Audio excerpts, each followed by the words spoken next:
Good evening. Our guest tonight on Soni Irabor Live is the voice of Lagos State. We say the voice because he's the Honorable Commissioner for Information and Strategy. And that means a lot because talking to the people, presenting the state to the people, and meeting the expectations of the people are assignments that such a man is saddled with. And that also means that he's constantly ahead of getting the information across to the people and making sure that they are well informed. Now, his name is Mr. Kehinde Bamigbetan. In fact, he had to teach me how to pronounce that name quite a few times. But he's the Honorable Commissioner for Information and Strategy. You're welcome. My pleasure. Yeah. Now, the role of the State's Commissioner for Information and Strategy is something, as I said, that will normally put people on the edge, constantly trying to make people aware that they need to get that information, but you yourself also needs to make sure that the information is correct before it gets out to the people. How do you manage your role as the player of positive role for the state government and, of course, meeting the expectations of the people? Thank you very much. The first thing is to understand that people in Lagos State need information for them to function in the state. They need to know what are government's plans, what is happening in their lives, and how are they supposed to adjust to it. If, for example, we just did the shutdown of the Third Mainland Bridge, that required adjustments in people's lives. That required people needed to now change their orientation, change their plans to go onto the mainland, onto the highland. So all those things mean that they needed some information from the government. But we also know that that is not just easy to do without collaborating with the media that transfer this content to the people. So the part of the job is ensuring that you not just that you have a credible information, but you also have credible media to deal with, and so that the people can rely on whatever information that is passed through this media. This value chain has always been what I have tried to develop and to sustain and to maintain over time.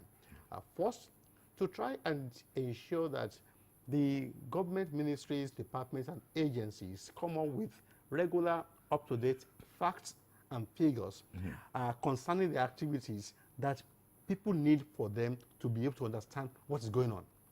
Two is to ensure that they disseminate them through channels that people can rely on for credible information. And then ultimately to see how this plays out in the life of people. When they take this information, do they really react to it? Those who took information about the shutdown, did they use it to plan?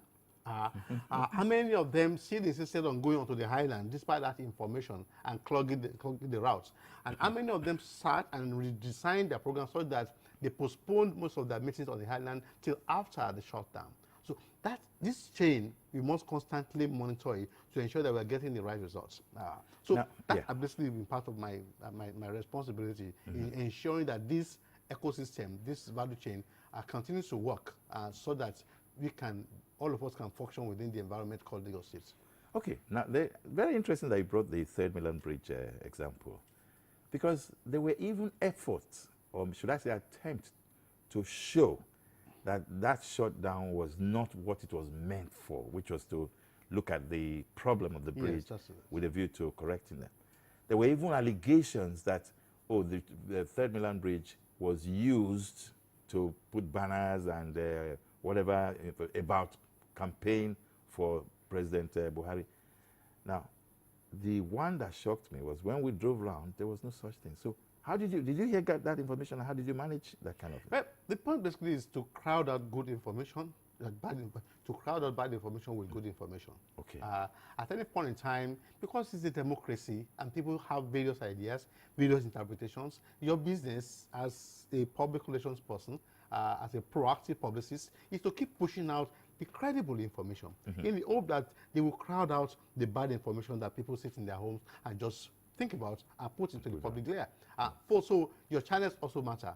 You find out that much of what you're talking about happened in only one section of the media that we all of us know is notorious for such. Everybody. Social media. Yeah, I mean you said it. Yes. And so we think that when things that happen, you update, you show pictures, showing very clearly that these things never happened. Yeah. The point is that they needed to do the investigation, and the structures must be still.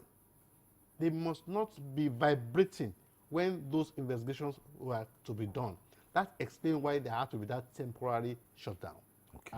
And the moment, now that they know what is wrong with the bridge, and they now need to do an extended version, we have already been sensitized gradually that very soon there will be a bigger one. So, and it's not just a shutdown in that case alone.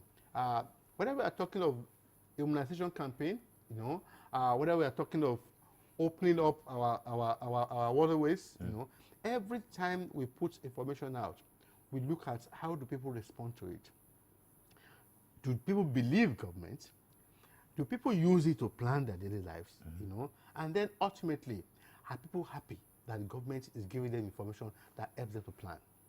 That happiness is the ultimate aim of our own objective as a government. Okay. That, are you happy with the government for giving you credible information that enables you to plan your life? For example, we are now talking about employment of teachers. Yes. 2,200 teachers. We put out the information. We've alerted people to the portal. We've told people when it will come up and when it will shut down. Now we expect everybody now to be trying to access that portal and doing their applications.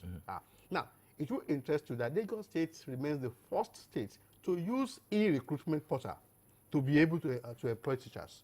And now we are on the second phase of that exercise. So anybody now knows where to go. And you now also understand the fact that the information we gave you is correct. And it's going to lead to the employment of 2,200 people who ultimately will be happy that they got the information at the right time and they were able to use it. So that's my business. Fantastic. Okay. There are areas in your business that will be very challenging. Lagos State has credibly done greatly in accelerated projects, achieving them, and meeting the expectations of the people. Now, there are areas that have been done. There are areas yet to be done. Now, how do you manage that expectation of those who expect their own to be done? Because, I mean, if, for example, my street is not tarred, the way I will react will not be as conducive or positive as the way somebody whose road has been tarred will react. How do you meet that expectation? I think basically there is a thesis of rising expectations. The fact that your neighbor got a job, it will give you hope that it's possible for you to get your own job. The fact that in the same economy you're able to get a car gives you hope that sometime, someday you are going to get your own car. That what it does is that it gives hope. All of us live on hope that the system, any system that gives hope, people are able to be happy with it. Okay. And because we are always giving that hope and we are always expanding the frontier of the hopeful who have been able to realize their ambitions, it continuously gives government some credibility in ensuring that people believe that sooner than later things will get to their own corridor. And I believe that this government has further shown that it is committed not just to the man living in the urban city, but also the people living in the semi-urban areas of the megacity. That is one thing that is balancing the equation every day. So I don't say that because I'm living in Harbor Road, I might never get a good road. That myth has been broken forever. Just like it is the time you will get that good road that is the issue. Yes, but now everybody is getting it almost simultaneously. As the road in Nigeria, the bridge in Nigeria was being constructed, at the same time the one in Ambode was being constructed. Okay. So you had a balance about time. So the narrative used to be that, oh, there's only a concentration in the urban centers. Now there's a balance of narratives, you know, that just as the wealthy people have their own, we also have ours. So that has helped to show that there's some equity in the way resources are distributed. That has shown that everybody counts, and that is in line with the position of His Excellency, the Governor of Lagos State, actually Ambode, to the effect that this is an inclusive government in which all hands are on deck and no one will be left behind. Okay, so when we get back, we'll be just coming to the rear. Sorry, I will take that a very good bit. Let me take that again. When we get back, we'll look at security as a major issue in a congested state like Lagos. We'll be right back.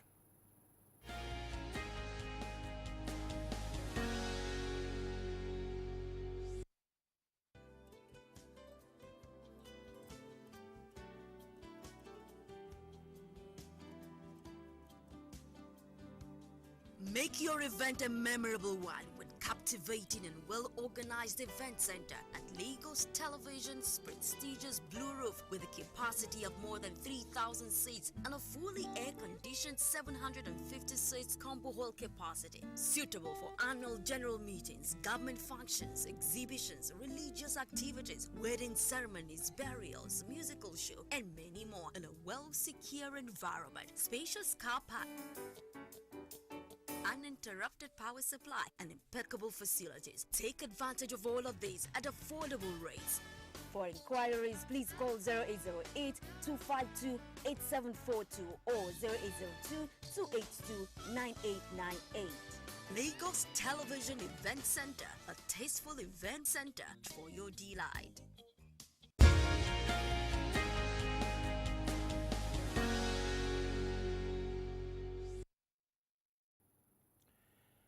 Welcome back. We are with the Honorable Commissioner for Information and Strategy, Mr.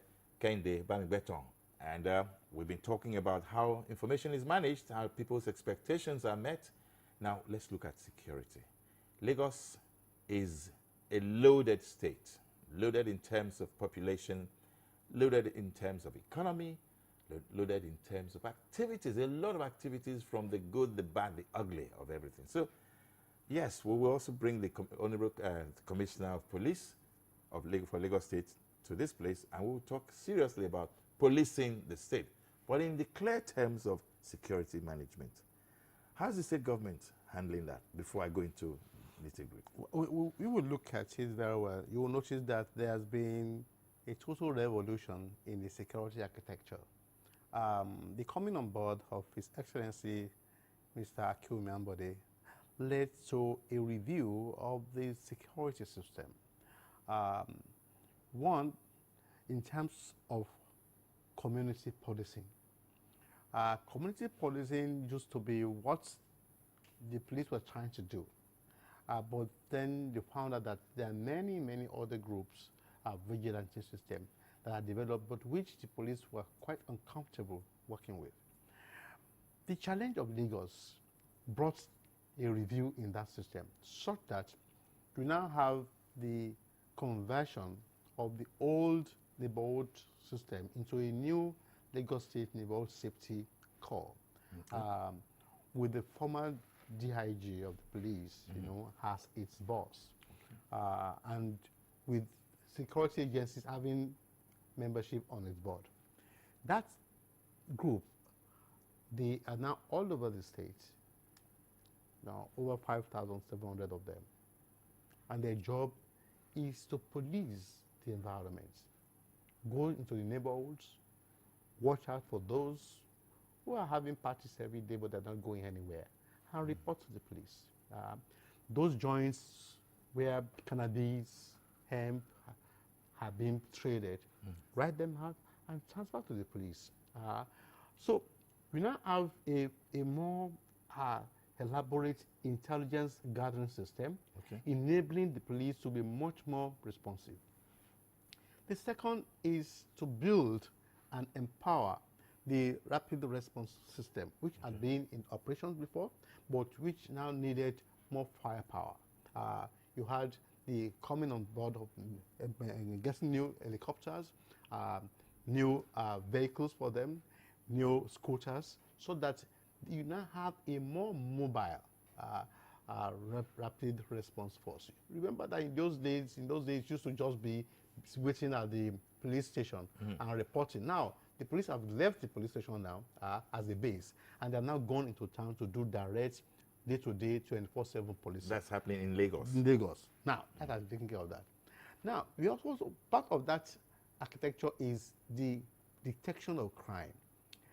The emergence of the DNA Center has now enabled us to be able to document criminals so that when you are a first offender and your fingerprint is taken, it is taken forever.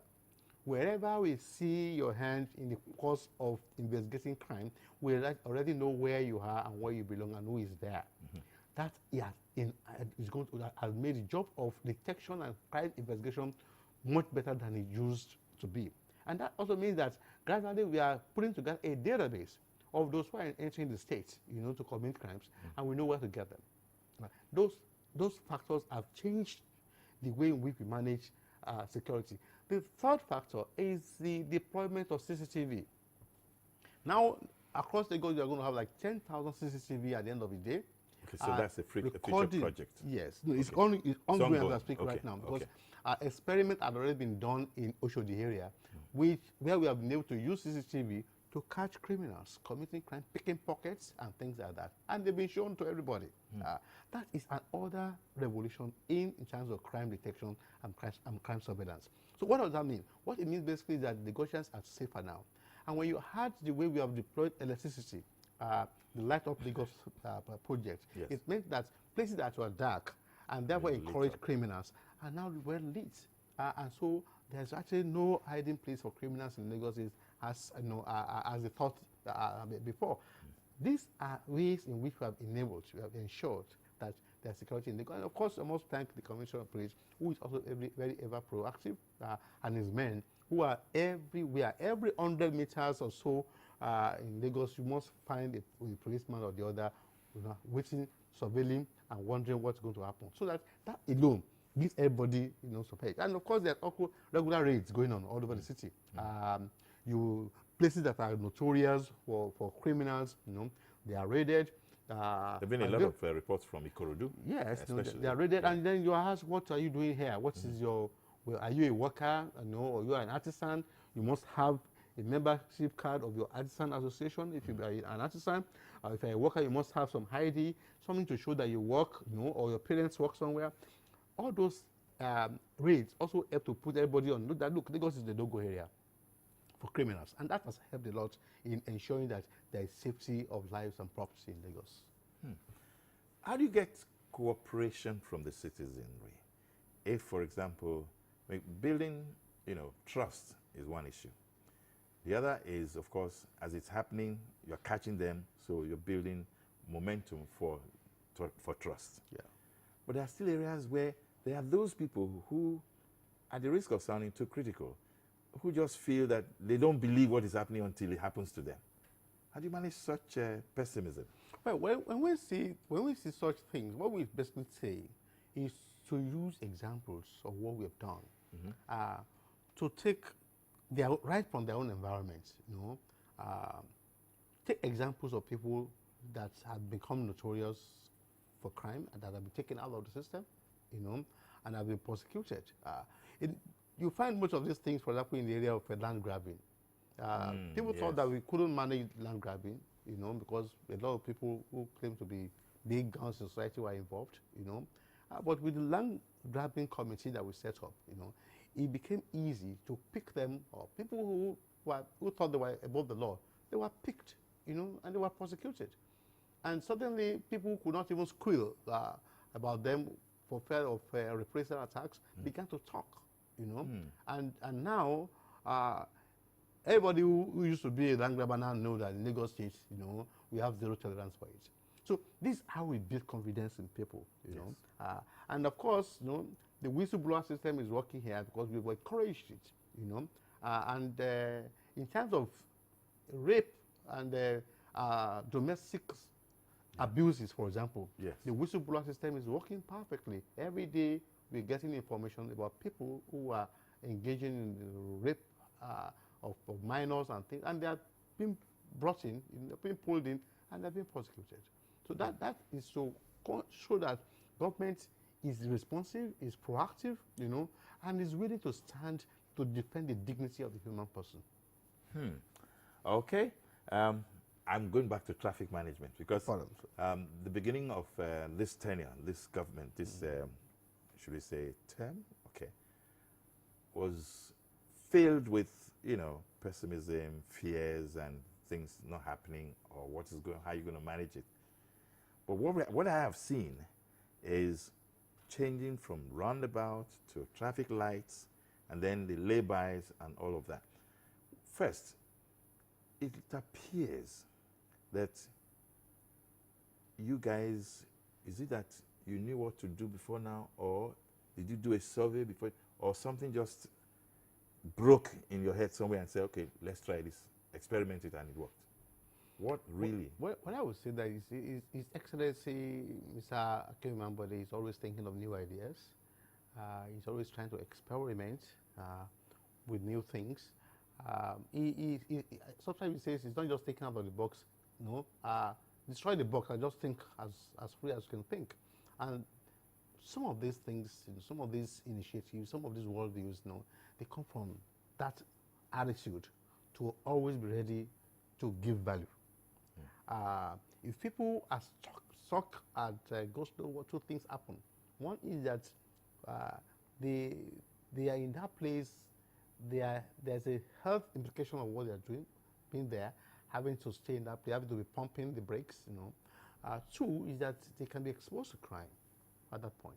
So the more the traffic flows, the safer all of us are. So every government should be interested in seeing as little traffic, bumper-to-bumper movement as possible. Lagos already has a vision of a multimodal transport system where you can move from rail to road to water and possibly to the air. Okay. And because of that attitude, because of that vision, we are always trying to see how moving around in the city is going to help.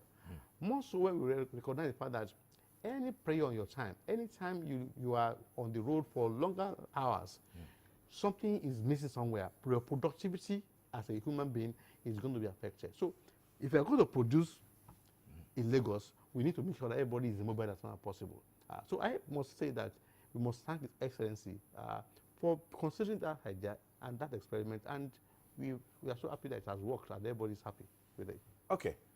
When we come back, we'll look at the nitty-gritty of road transport, rail transport, water transport, and then, of course, air transport. All in Lagos, 22 million strong. We'll be right back.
Honorable Commissioner, other cities like Lagos, mega cities of the world, have the complete combination of road, rail, waterways, and air transport.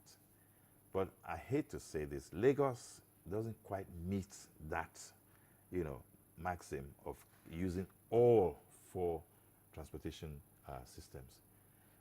What has negated that to this level? Well, I don't know.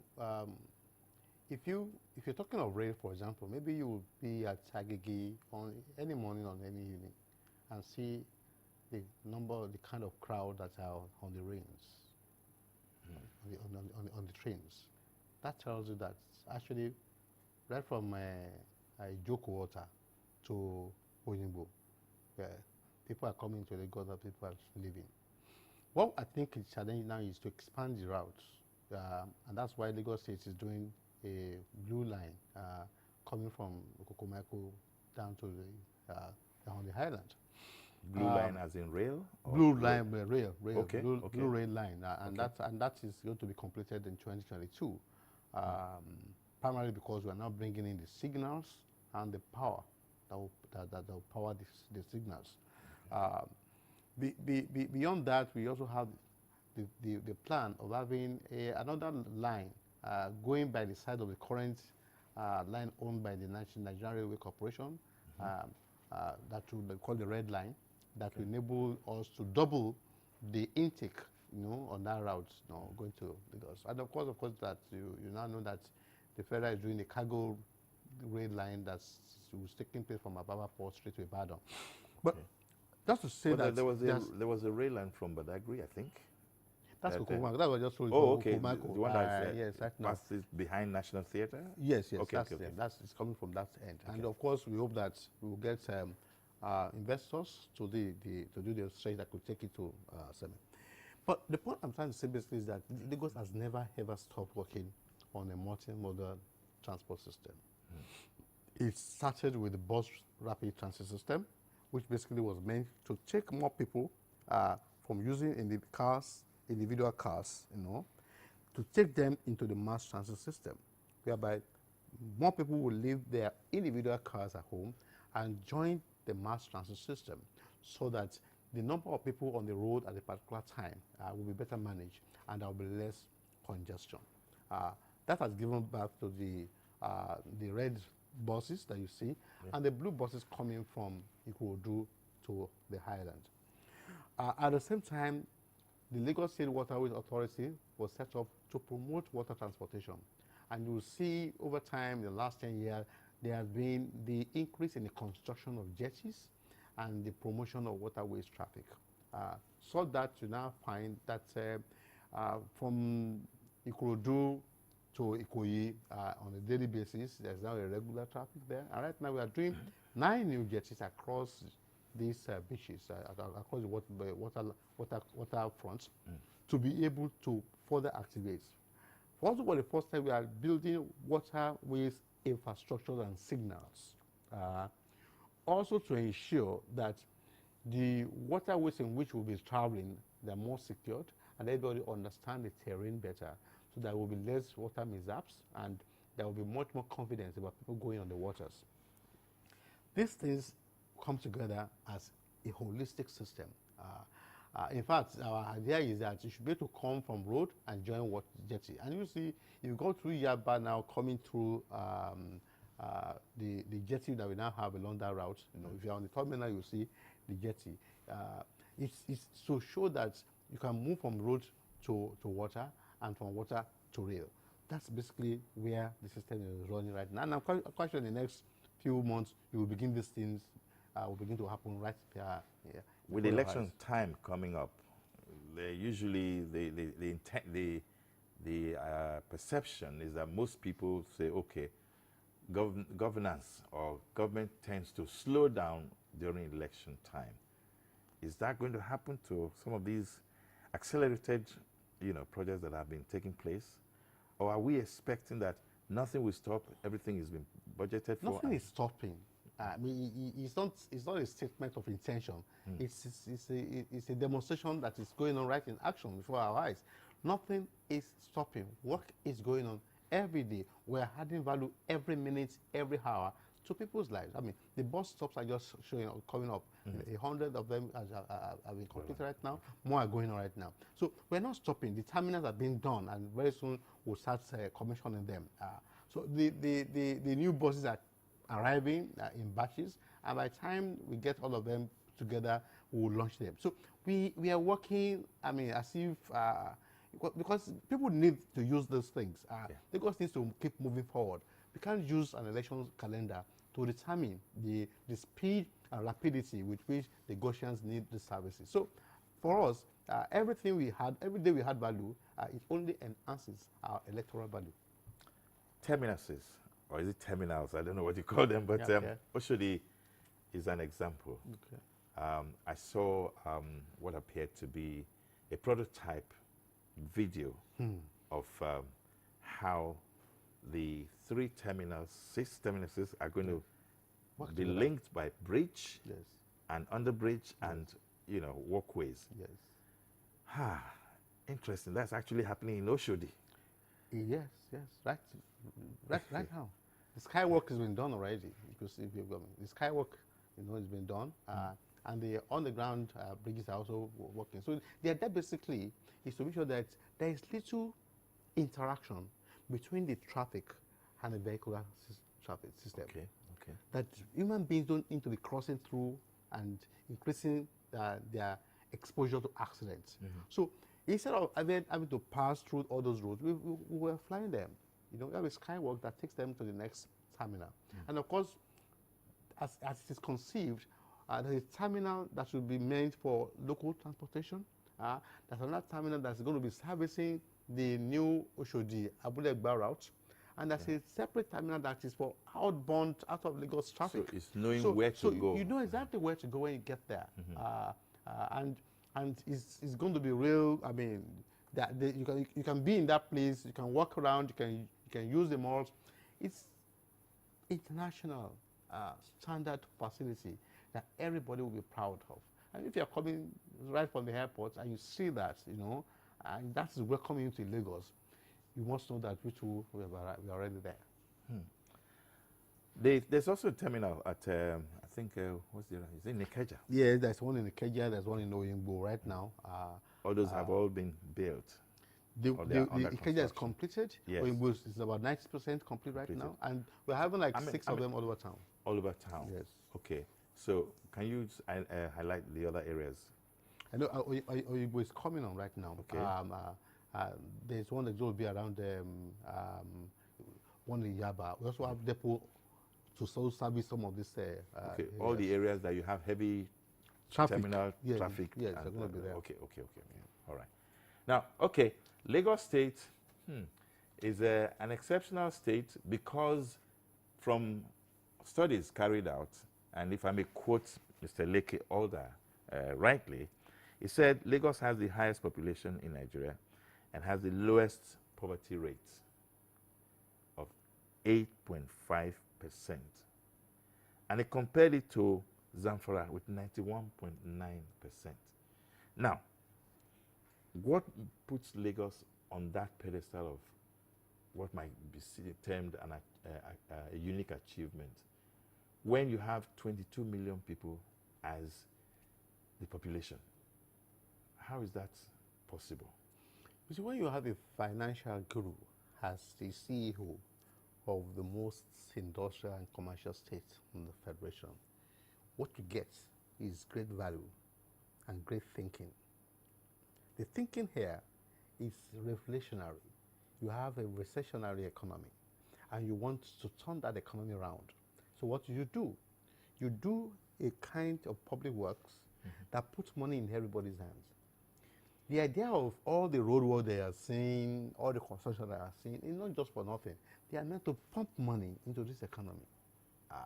And when you pump money into this, every project has value for over 500 persons.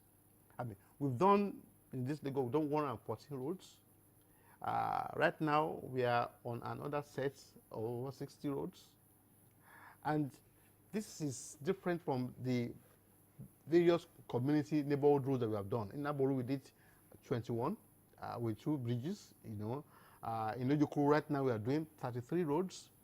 So when all these things are put together, it means that the person selling bread, the person selling beans, they will come and service those construction workers, you know. They will take something home. The construction workers, the iron bender, you know, the carpenter, the bricklayer, all the artisans involved in the construction process, they take things home. You know, they take things home. And when they take these things home to their wives are able to go to the market to buy things. The economy is already moving up. So everybody gets something to do. In Lagos, as far as you are not lazy, you get something to do.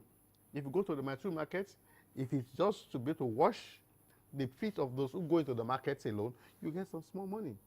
If you go to the small food stores where they are doing amala, if you are able to wash plates, you get some money. So what that does is that there may be little money, but the point is that it keeps them out of trouble. And when you look at it from a macroeconomic level, it means that everybody at the end of the day, is able to get a little bit to be to live to the next day. That's why they're saying everybody stays in Lagos. Otherwise, if hunger is everywhere in Lagos, people have gone back home. But you know that there's that hope that if I do small work, I'll get some little money here. The worst case, people even beg. So I have some money, they still give people money. So that tells you that poverty reduction strategy, is based on this reflectionary strategy of changing the economy by putting money, encouraging public works to throw money into the city. And that way, everybody is happy. Okay, we haven't really gone to the areas that are controversial. Normally, naturally, it's to be expected. There's also the export free trade zone. But after the break is when we'll go into those areas, and then the environment. I know time is going, but this commissioner has to come maybe 3 more times before we can actually let's lay the foundation. We'll be right back after the break.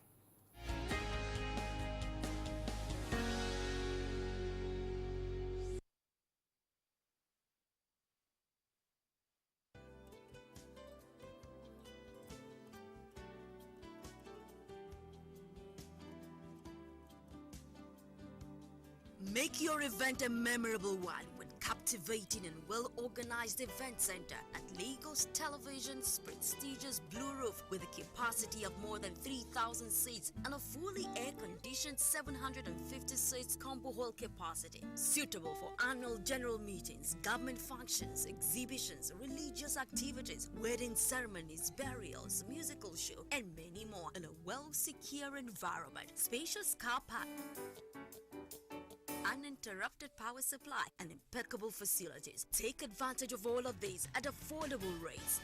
For inquiries, please call 0808-252-8742 or 0802-282-9898.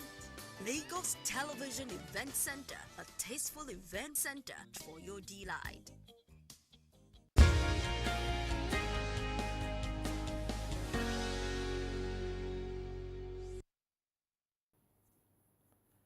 This is Soni Irabor Live, and our guest tonight is the Honorable Commissioner for Information and Strategy. Why strategy? I've always wondered, information and strategy. In fact, other states are also on that trail now. Strategy. Because there cannot be information without strategy. Strategy basically is what determines the direction of information, the content of the information, and even the use of the information. So information cannot just stand alone. It must have a strategic direction for it to be able to be functional and to be measurable and to be positive. Okay. We talked about everything and the economic value that Lagos is giving to the ordinary man. Yeah. But there's also the new export free trade zone. Can you expand that for us? Well, that project started during the time of Ashwari Bola Ahmed Tinubu. Okay, so it's actually been an ongoing project. Yes, the idea basically is that you could create some part of your state where you could attract investors to come there. And when they come there, you give them some privileges, like tax holidays, like ensuring that labor laws are suspended for them, assuring them that excise duties will be waived for them. Everything that you do is to ensure that they can engage in production of their commodities within your territory. And because of that, that strategy, it became a worldwide strategy at one point. That instead of you having to import those things from, say, Brazil or from London to Lagos, if you could relocate here, all and those import processes, are now taken off, but you are able to use the labor in this environment, and then we spare you your duties. Then your cost of production, will be minimal, and your profit level will be higher. That gives you, if you're a businessman, it doesn't matter where you produce, as far as this economics works well for you. Yeah. And that's what we are giving you. And that basically has worked over time. The Lekki Free Trade Zone process started, and it's been done in partnership with the Chinese, and it's been going on very well. So for now, many companies are already there. I mean, I can't give the figures offhand right now. Yeah. But it is progressing well, and some of the products are already being exported to the West African region. Because Lagos is very, very critical. It has coastal capacity. It has port facilities. So it's a very great hub for you to expand to the West African and even the African region. So many companies are coming on board and taking position in that place because of these facilities and the positioning of Lagos. Let's deal with a bit of the controversies. Environment Yes. is a major issue. Drainage is one big problem. Yeah. Who is to blame with drainage flow?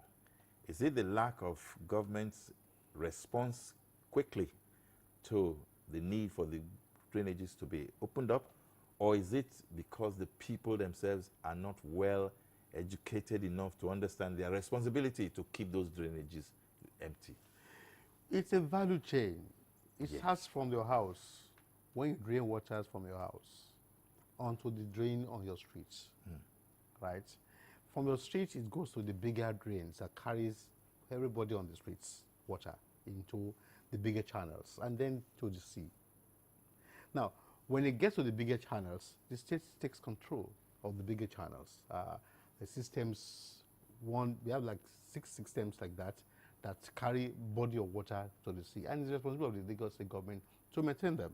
Okay. And right now, there are actually contracts, given to companies to maintain them all through the year.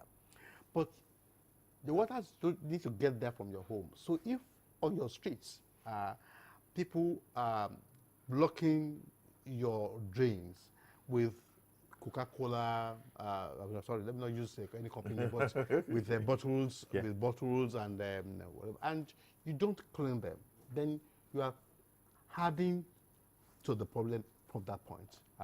If you in your own house use your drain and you don't clean your drain regularly, you are adding to the problem. So all of us have stakeholders in the drainage system. Your homes and your streets, you should be able to drain your drainages regularly, and then in the community, the smaller channels where when it rains, people now come over with their refuse and put it there in the hope that water will carry it. Those are the kind of habits that we do that restricts the job of the drain of the water flowing. How do you sensitize the people? Well, it's always going on. I mean, sensitization is going on all the time. Through the Ministry of Environment, through the government itself. We are on radio, we are on television. Particularly when the rains are coming, we make this a matter of regularity to let people know that it's a danger to be throwing refuse into the waters. And even some local government, they have guards that whenever it rains, I mean, when I was chairman of Ejigo LCDA, I made it a duty. I paid boys who would come out into the rains and make sure that people didn't throw refuse into these small canals. And it helped a lot to ensure free flow, because when it rains and the water, the sea is taking water from all over the place, there will be a back force. At that point in time, that's where you see the flooding that we see all over time. But if there is too much refuse in the body of the water, it increases, it makes it much more difficult for the water body to approach the sea, because it's carrying a weight heavier than its normal flow. Those are the issues we need to understand when we begin to populate the waterways with what is not supposed to carry. And when these things get to the sea, they become very harmful to the water bodies, you know, and to the fishes and them. And we want to eat this fish and eat in our home. So it doesn't pay us at the end of the day, because we just destroy ourselves, you know. These fishes become contaminated, and we want to eat what we call croaker fish in our restaurants. We want to eat fish pepper soup. And so how does it happen if we are already contaminated the things that we're going to see? So it's penny wise, pound foolish. I like the phrase you used earlier. The value chains often compromised when things like this start to happen. That's it. I know this is. I hinted earlier that this is the first of a 3-part experience with the Commissioner for Information and Strategy. I I'm begging him to give us more part because we're going to also devote most of next edition to phone calls, especially those of you who are seeing this now. I know I didn't open the phones because I wanted you to take in the information. Then there will be room for controversial issues and the expectations yet to be met and so on and so forth. But the next edition with the Honorable Commissioner for Information and Strategy will be handling most of that. There will be the environment, which is yet to be completed, and then we'll take a lot of phone calls, and then we'll continue from there. Honorable Commissioner, I've been told that time is far gone, that I need to round off. Thank you. You know, so I will just beg you and ask that I hope you'll be free next Sunday so that we can continue with this. If not, we'll know how to manage it. But no, I promise to put be it here. in your itinerary. I will promise to be here. Okay. Thank you so much, Pleasure. Honorable Commissioner, for coming to the show. Thank you. indeed. I'm grateful. And for you, Lagos Nigerians and everybody out there who is a value chain enjoyer of Lagos, we want to thank you for being with us, and we want you to tune in next week. But join us on YouTube. You can get Soni Irabor live. You can also get Lagos Television there, of course, and then podcasts and all the other areas and social medias we have. Anyway, it's on the screen. Please follow it up, okay? Facebook, Instagram, Twitter, and so on and so forth. Thank you, and good night.